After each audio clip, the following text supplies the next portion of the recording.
Here comes the boom with Democratic Detonation. Hello everyone, my name is Zero, and you're watching The Lost Perspective. If you enjoyed today's video, please leave a like, and if you want to see more Let's Talk Warbonds, go ahead and subscribe. With the generic YouTuber crap out of the way, let's get it. On page 1, we have Armor, Helmet, Player Card, Victory Pose, a new throwable, a new primary weapon, and as always, 100 super credits. The CE-27 Groundbreaker is a medium armor with the Engineering Kit passive, which further reduces recoil when crouching or prone by 30%, and also increases your initial inventory, so what you drop in with, as well as holding capacity of throwables by 2. It's not just practical, but it fits the theme as well. And I love the helmet. The gas mask looks really cool, and the black and yellow color scheme makes it go well with a lot of other armor sets. The same can be said for the Harbinger of True Equality cape and card. Both look great.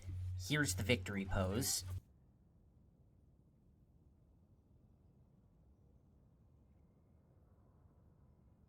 The G-123, I'm kidding, 123, Thermite, is the only grenade with the anti-tank trait, and this is for good reason. This sucker sticks to enemies, burns through their armor, and then goes boom. Dealing a whopping 2,000 damage. You can usually see where it's burning through, so you'll know if you missed.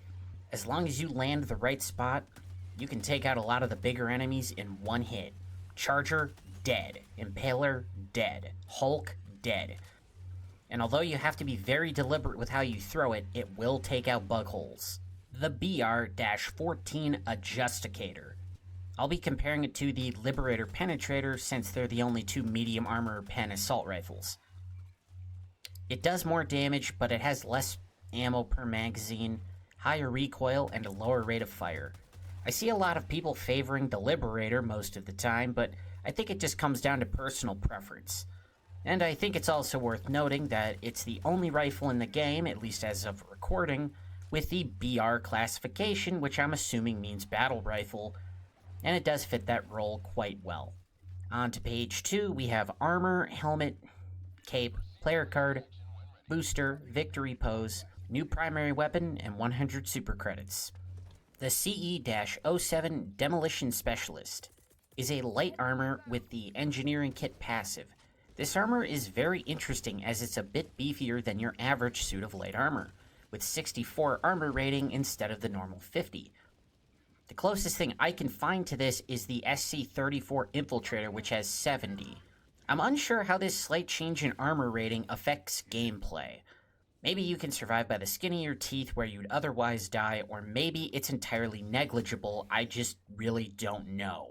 What I do know is that the red and black color scheme looks great. The same can be said for the helmet it comes with. The Eagle's Fury cape and card. Interesting that they went with more of an orange color here instead of the red, but I don't know, maybe I'm going colorblind. The Expert Extraction Pilot Booster is one that's definitely come under some scrutiny. It lowers the time it takes for the extraction shuttle to reach the beacon. Let me ask you this. Do you want to bring a booster that helps your whole team from start to finish on your dive, or do you want to shave 30 seconds off the end of a mission? I mean, if the rest of your team has the basics covered, you might get away with bringing this to, like, a blitz or something, but other than that, you're better off just bringing something else. Here's the Courtly Bow Victory Pose.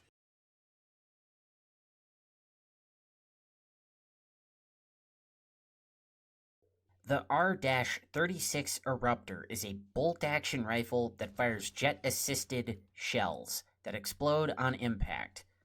If you've been following along with the videos and you saw the one on Steeled Veterans and think this sounds familiar, you're right. This is kind of a bolt-action version of the Dominator I mentioned there, granted with a much larger area of effect and dealing an extra 180 damage. It only has a third of the magazine capacity and a tenth of the fire rate. Damn. The Eruptor comes with some interesting utility, however, like taking out bot fabricators or closing bug holes from a distance.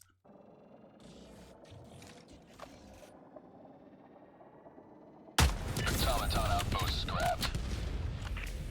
It's also very capable at taking out multiple low-tier enemies with a single shot, thanks to its pretty decent blast radius. However, the Eruptor has one major downfall that I'm gonna have to come back to, because to understand that downfall, we have to talk about page 3. On page 3, we have armor, helmet, player card, victory pose, new sidearm, new primary, and, as always, 100 super credits. The FS-55 Devastator is a heavy armor with the fortified passive, further reducing recoil while crouching prone by 30%, that sounds familiar, and providing a 50% resistance to explosive damage. This armor is massive and definitely has a presence on the battlefield. With it, you are a one-man army on a mission that will bulldoze all that stands in the way of democracy. Dozer's here, and ready for action! And the helmet looks pretty sick too. Freedom's Tapestry, Cape, and Player Card, not much to say here, they both look okay. Here's the victory pose.